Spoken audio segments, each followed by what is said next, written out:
é a novena excavación que facemos. Consideramos que é un punto culminante de todo o que levamos feito no eido arqueolóxico, é a mamo máis emblemática da parroquia, tanto por tamaño, ten preto de 30 metros de diámetro, é unha verdadeira atalaya, un verdadeiro miradoiro sobre o Val do Arneiro, sobre o Val do Deza. Fixemos 8 campañas arqueolóxicas no castro de Doade, logo fixemos outra campaña de sinalización, localización, prospección,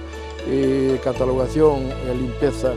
das mamos e petróglifos da parroquia. Localizamos 7 mamos en concreto e varias rochas con petróglifos no Monte da Pedra,